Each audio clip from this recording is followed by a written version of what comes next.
আসসালামু আলাইকুম। সো কালকে আমরা ওয়ার্কার পুল প্যাটার্ন নিয়ে কাজ করতে গিয়ে ডেডলকে পড়ে যাই। আ আমরা যখন প্রোগ্রামটা রান করি তখন আসলে আমি বুঝতে পারিনি যে আসলে ইস্যুটা হয়েছে কোন জায়গায়। সো আমি ভাবলাম যে এটা নিয়ে আসলে আলোচনা করা দরকার। সো বিষয়টা হয়েছিল কি যে আমরা আমাদের যেই জব চ্যানেল ছিল সেখানে বেশ কিছু কাজ পুশ করতেছিলাম and manual the same time আমাদের যে মেইন গো রুটিন ছিল সে রেজাল্ট যে চ্যানেল আছিল লেটস সে আমাদের ওয়ার্কারগুলো যে কোনো একটা কাজ ছেড়ে তো রেজাল্ট পাইপলাইনে ডেটা পুশ দিত। সো আমাদের মেইন গো রুটিন ওই রেজাল্ট চ্যানেল থেকে ডেটাগুলো নিচ্ছিল প্রিন্ট করানোর জন্য। এরকম একটা ঘটনা ঘটছিল।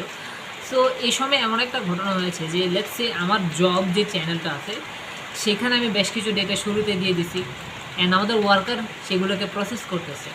যখনই প্রসেস সম্পূর্ণ হচ্ছে রেজাল্টে ডেটা দিচ্ছে অ্যান্ড রেজাল্ট থেকে আমাদের ডেটাগুলো নেওয়া হচ্ছে। এখন এমন একটা সিচুয়েশন তৈরি হয়েছে যে মেন গো রুটিন এগুলো কনকারেন্টলি রান হচ্ছে।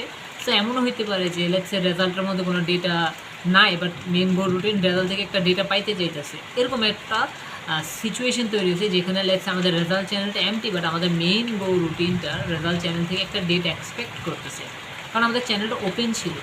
দ্যাটস ওয়াই একটা ডেডলক আমরা পাই। সো এটাকে দুইভাবে ফিক্স করা যায়। আইদার আমরা ওয়েট গ্রুপ বসাই দিতে পারি, তা দিলে এটা ফিক্স হয়ে যাবে।